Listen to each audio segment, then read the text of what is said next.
અરે બાપુ દીકરી છે ને દીકરી ખોટો વ્યામ હોય તો કાઢી નાખજો. ઈ એક નક્કી કરે ને તારા ઘરનું પાણી નથી ભરવું બાપુ કટકા કરી નાખો તો ન ભરે. ઈ શક્તિ છે.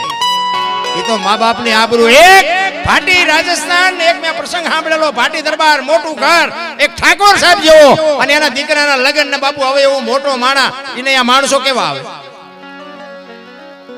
બધા આમ તમે જોવો તો હારા હારા કપડા ને ઘરેણે ભાંગી પડેલા બાયું ભાઈઓ બધા એટલા બધા આવ્યા વાહન લઈ અને તમે જોવો તો આવી રીતે પડદો આડો બાંધેલો. એક બાજુની સાઈડમાં ભાઈઓ બેઠા એક બાજુની સાઈડમાં બહેનો બેઠા.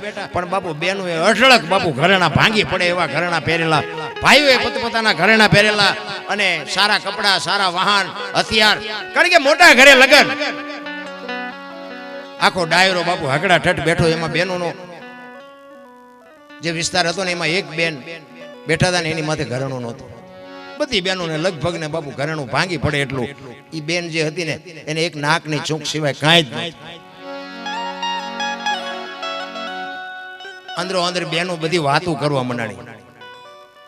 એ કે આમ તો જો આની પાસે કઈ નથી અહીંયા ભૂંડી લાગવા શું કામ આવી. કારણ કે આ પાસ થોડુંક પાવર આવે ને થોડુંક અમુક ઘરવાળા જાજુ લઈ દીધું હોય પછી એ નકરા ઠેકડા મારતા હોય. બેનોને થોડુંક હોય તો ખરું જ. ઘરે થોડોક ભૂકો સારો હોય ને એટલે એ બહાર જાવ અહીંયા ઊંચા હાલતા હોય.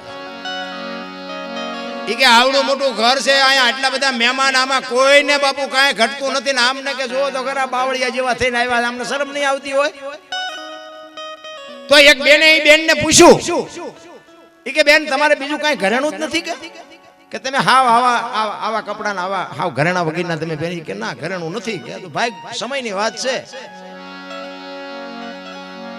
એ કે પણ તો નો અવાય ને કે વાત બધી બરોબર છે પણ હવે આવ્યા વગેરે હાલે એવું નહોતું. ઘર એવડું મોટું હતું આમંત્રણ હતું એટલે આવ્યા વગેરે છૂટકો નહોતો.